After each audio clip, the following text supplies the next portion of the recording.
Hello crypto वाला family.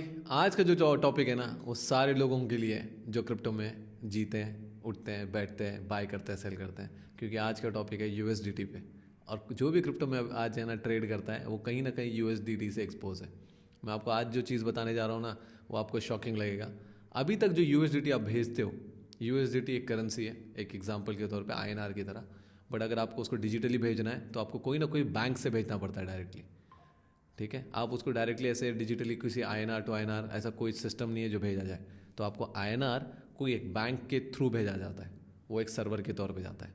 उसी तरीके से यूएसडीटी अपने आप में एक करेंसी है, एक डिजिटल क्रिप्टो करेंसी है। उसको अगर आपको भेजना है किसी और वॉलेट एड्रेस पे, किसी दोस्त को या किसी को भी आपके रिलेटिव में, तो आपको एक चेन यूज़ करनी पड़ती है। जो सबसे फेमस चेन है आप लोगों को पता ही होगा, कमेंट में बता दो, मैं बोल देता हूँ। इसका नाम है ट्रॉन, जिसे हम कहते हैं TRX, Tron chain. Tron chain पे लोग मैक्सिमम इसलिए यूज़ करते हैं क्योंकि उसकी फ़ीस बहुत कम है और बहुत जल्दी फास्ट काम होता है उसका। क्योंकि उसकी जो वैलिडेशन है वो 2 नोड्स पे हो जाता है। 2 वैलिडेशन आ गए, 2 कन्फर्मेशन आ गए तो ट्रांजैक्शन कंफर्म हो जाता है और बहुत फटाक से आपका यूएसडीटी एक दूसरे जिसको भी आपको भेजना है उसके पास चला जाता है, राइट। उसके अलावा भी बहुत सारे चेन हैं, जैसे बीएससी है और इथेरियम है। उस पर बीएससी लोग यूज़ करते हैं, बाइनेंस जो भी लोग यूज़ करते हैं प्लेटफॉर्म वो ज़्यादातर यूएसडीटी बाइनेंस चेन पे यूज़ करते हैं। इथेरियम बहुत पहले यूज़ किया करते थे पर उसकी फ़ीस बहुत ज़्यादा थी, राइट। अब हमने बात कर ली है यूएसडीटी की जो एक करेंसी है, और हमने चेन्स की बात कर ली जो है कि है आपका ट्रॉन चेन हो गया, इथेरियम चेन हो गया, बाइनेंस चेन हो गया, और भी बहुत हैं, पॉलीगॉन चेन हो गया, और है आर्बिट्रम चेन हो गया, और वो चेन बढ़ते जा रहे हैं। तो ये क्लैरिटी आ गई। आज की जो वीडियो में अब मैं जो बोल रहा हूँ वो आपको शॉकिंग लगेगा। अब आप यूएसडीटी बिटकॉइन चेन पे भेज पाओगे, बिटकॉइन नेटवर्क पे भेज पाओगे। नेटवर्क राइट वर्ड होगा, चेन गलत वर्ड हो जाएगा। अब जो यूएसडीटी है, जो टेथर कंपनी है, उन्होंने एक कंपनी में इन्वेस्ट किया है जिसका नाम है UTEXO। ठीक है, वो कंपनी में 7.5 मिलियन की सीड राउंड की फेजिंग करी थी। ये कंपनी बहुत पहले इस्टेब्लिश हुई थी 2015 या 16 में। बट उस टाइम पे उनके पास इतना इनोवेशन नहीं था।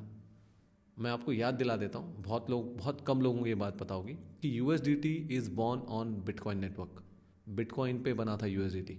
उसका काम ही था, जो पाउलो है, जो यूएसडीटी के फाउंडर हैं, को फाउंडर हैं, वो बहुत बड़े बिटकॉइनर हैं। वो चाहते थे कि USDT should be backed by bitcoin. वो नहीं कर पाए, वो डॉलर से बैक हुआ। एटलीस्ट उन्होंने सोचा कि यूएसडीटी को हम बिटकॉइन नेटवर्क पे यूज़ करें। अब उसमें 2 प्रॉब्लम्स थी। सबसे पहली प्रॉब्लम क्या है, यूएसडीटी जब भी बिटकॉइन नेटवर्क पे यूज़ किया जाता है, पहले तो बिटकॉइन का कंजेशन पीरियड बहुत ज़्यादा है। मतलब बिटकॉइन के ट्रांजैक्शन सेटल होते हैं 10 मिनट में, एवरेज टाइम है 10 मिनट, और फीस बहुत ज़्यादा थी जो कि स्टेबल्स कॉइन्स के लिए, मल्टीपल ट्रांजैक्शंस के लिए स्केलेबल मॉडल में नहीं था, इसलिए वो स्केल नहीं कर पाए। 2016 में UTEXO ने कोशिश करी, वो स्केल नहीं कर पाए, तो 2017 में ट्रॉन ने बाजी मार ली जैसे बुल मार्केट शुरू हुआ, और तब से ट्रॉन अभी तक बाजी मार चुका है। फाइनली एक प्रोटोकॉल UTEXO जो कंपनी है जिसमें 7.5 मिलियन इन्वेस्ट किया है टेथर ने, उन्होंने एक प्रोटोकॉल लॉन्च किया जिसका नाम है RGB समझने से पहले मैं आपको एक चीज़ बता देता हूँ। बहुत लोग सोचते हैं कि बिटकॉइन सिर्फ स्टोर ऑफ वैल्यू है। नहीं, बिटकॉइन क्यों बना यार? बिटकॉइन बना है पेमेंट्स के लिए, ठीक है, ट्रांजैक्शंस के लिए। बट बिटकॉइन की जो ट्रांजैक्शंस की जो टाइमिंग है वो है 10 मिनट, एवरेज 10 मिनट, जो कि स्केलेबल मॉडल में नहीं है। इसलिए बिटकॉइन में लाइटनिंग नेटवर्क ऑलरेडी इंट्रोड्यूस हो चुका है। अब लाइटनिंग नेटवर्क, लाइटनिंग वर्ड से आता है, लाइटनिंग का मतलब होता है स्पीड ऑफ लाइट, उतनी फास्ट होता है। तो 1 सेकंड में मल्टीपल ट्रांजैक्शंस होते हैं विदाउट फीस, जीरो फीस के तौर पे। आपने देखे होंगे वॉलेट ऑफ सतोशी, बहुत सारे लोग, मैंने भी एक वीडियो बनाई थी स्विट्जरलैंड में, वॉलेट ऑफ सतोशी से मैंने बिटकॉइन की लाइटनिंग पेमेंट से मैंने बर्गर ख़रीदा था मैकडॉनल्ड्स में। फटाक से टैप किया और पे हो गया, ठीक है। तो lightning network already bitcoin network पे काम करता है। अब मैं आपको बताता हूँ कि बिटकॉइन में और लाइटनिंग नेटवर्क में क्या डिफरेंस है। पहले हम RGB की बाद में बात करेंगे, पहले ये 2 चीज़ समझेंगे। जब भी आप बिटकॉइन में ट्रांजैक्शंस करते हो तो आपका एवरेज टाइम पीरियड 10 मिनट होता है, और ट्रांजैक्शन बिटकॉइन के अंदर होते हैं, मतलब बिटकॉइन के ब्लॉक में इंक्लूड हो जाते हैं। एट द सेम टाइम जो बिटकॉइन के लाइटनिंग नेटवर्क पे है वो ऑफ चेन होते हैं, बिटकॉइन के अंदर के ट्रांजैक्शंस में इंक्लूड नहीं होता, वो ऑफ चेन ट्रांजैक्शंस हो जाते हैं। एक उसका दूसरा सेपरेट इंफ्रास्ट्रक्चर बनाया गया है ताकि डिले ना हो टाइमिंग में। और वो ट्रांजैक्शन फास्ट और ऑलमोस्ट जीरो फीस पे होते हैं, जैसे मैंने आपको बता चुका हूँ। ये है डिफरेंस बिटकॉइन और लाइटनिंग नेटवर्क में।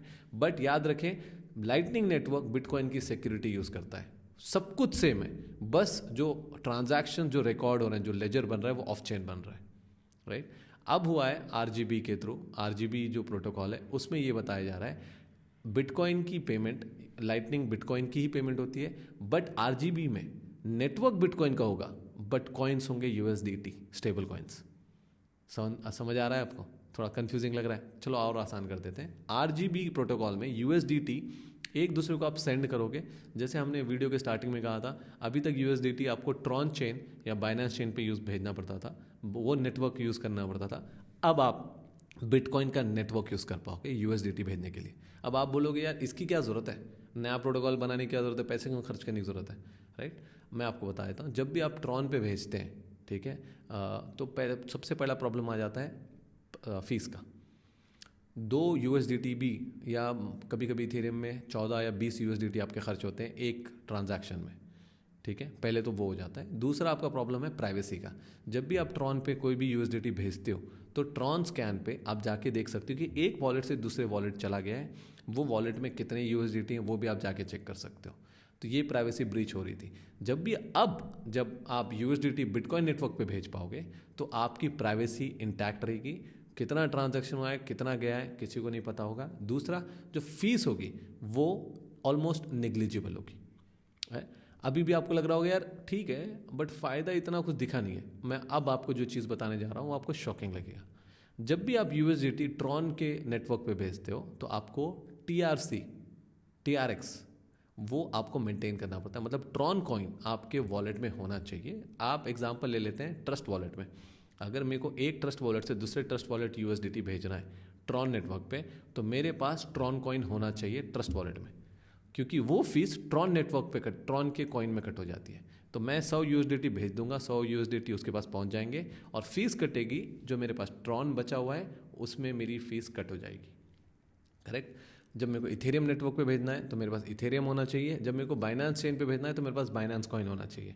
सेम पॉलीगॉन और आर्बिट्रम के लिए भी लागू होता है। बट अब फाइनली जब भी आप बिटकॉइन के नेटवर्क पे USDT भेजोगे, बिटकॉइन नहीं चाहिए आपको, USDT में फीस कटेगी, राइट। तो सिंपल एग्जांपल पे अगर आप देख लो, मैं एक पेमेंट कर रहा हूँ INR में, ठीक है, मैं एक बंदे को भेजना चाहता हूँ इंटरनेशनल पैसा INR में, बट मेरे को बैंक बोल रहा है इंटरनेशनल पेमेंट होने के लिए आपके पास डॉलर होने चाहिए, क्योंकि इंटरनेशनल पेमेंट्स डॉलर में कन्वर्ट होके होते हैं। तो मेरे को INR पेमेंट करने के लिए मेरे पास कुछ डॉलर रख रहा हूँ मैं अपने बैंक अकाउंट में, INR से मैंने $1000 एक दूसरे को एक अकाउंट से दूसरे अकाउंट भेज दिए और फीस कट हो गई डॉलर में। मेरे को 2 चीज़ें मेंटेन करनी पड़ रही है। मान लो अगर मैं INR से INR ही भेज पा रहा हूँ और फीस INR में ही कट हो रही है, मैंने $1000 भेज दिया और बैंक मुझे बता रहा है कि यार आपका ₹1 कट हो गया ऐसे में, तो 999 रुपये आपके सामने वाली पार्टी को पहुंच गए। कितनी अच्छी चीज़ होगी, मेरे को डॉलर खरीदने की ज़रूरत नहीं है, एक्स्ट्रा तामझाम करने की ज़रूरत नहीं है। अब सेम वही चीज़ होगी आपकी USDT में। जब भी आप एक दूसरे को USDT भेजोगे बिटकॉइन नेटवर्क पे एक वॉलेट से दूसरे वॉलेट में, तो आपका USDT में ही फीस कट हो जाएगी। तो अगर आपने 100 भेजा है तो एक फिक्स अमाउंट में 99.5 USDT उसके पास शायद पहुंच जाएंगे अप्रॉक्सीमेटली, और 0.5 आपका USDT कट हो जाएगा। कितनी अच्छी चीज़ है, आपको एक्स्ट्रा चीज़ करने की ज़रूरत नहीं है। दूसरा, सिक्योरिटी जो है वो बिटकॉइन नेटवर्क की सिक्योरिटी मेंटेन होती है, ट्रॉन की नहीं, क्योंकि ट्रॉन में भी कितने सारे हैक्स हो गए हैं, इथेरियम में कितने सारे हैक हो गए हैं, but bitcoin is the only chain जो आज तक हैक नहीं हुआ है, इम्यूटेबल है, सबसे सिक्योर नेटवर्क है। तो अब USDT को वो सिक्योरिटी मिल जाती है। थर्ड सबसे इंपॉर्टेंट चीज़ है, आप याद रखें बिटकॉइन को अभी तक लोग सिर्फ स्टोर ऑफ वैल्यू के तौर पे बोल रहे हैं, बट अब फाइनली जाके बिटकॉइन सेटलमेंट लेयर जो लेयर 2 है उस पर भी अडॉप्शन आ रहा है। जब ऐसा कोई RGB प्रोटोकॉल बनना शुरू होंगे तो और ऐसे प्रोटोकॉल बनना शुरू होंगे तो बिटकॉइन पेमेंट लेयर्स के लिए भी यूज़ होना स्टार्ट होगा, ठीक है। वो एक अडॉप्शन लेके आएगा, मास अडॉप्शन लेके आएगा। और जो बिटकॉइन का, आपको याद होगा, बिटकॉइन का जो फर्स्ट प्रोटोकॉल है, बिटकॉइन का वाइट पेपर, उसकी जो फर्स्ट लाइन है ना, वो peer to peer electronic cash system है, स्टोर ऑफ वैल्यू नहीं है। तो वो चाह रहे हैं कि एक्सचेंज ऑफ गुड्स के लिए बिटकॉइन यूज़ हो, वो पेमेंट लेयर की यूज़ हो, एटलीस्ट वो बिटकॉइन नहीं तो नहीं, वो एटलीस्ट उसकी सिक्योरिटी लेयर, उसका पेमेंट इंफ्रास्ट्रक्चर, पेमेंट्स के लिए यूज़ हो। तो अभी वो फाइनली होने जा रहा है। अगर आपको न्यूज़ अच्छी लगी है तो कमेंट में ज़रूर बता देना। अगर आपके कोई भी डाउट्स हो वो भी आप कमेंट में बता सकते हो, और ऐसे ही इन्फॉर्मेशन के लिए हमें फॉलो ज़रूर कर लेना। नेक्स्ट वीडियो में मिलते हैं अदर इन्फॉर्मेशन के साथ। जय हिंद।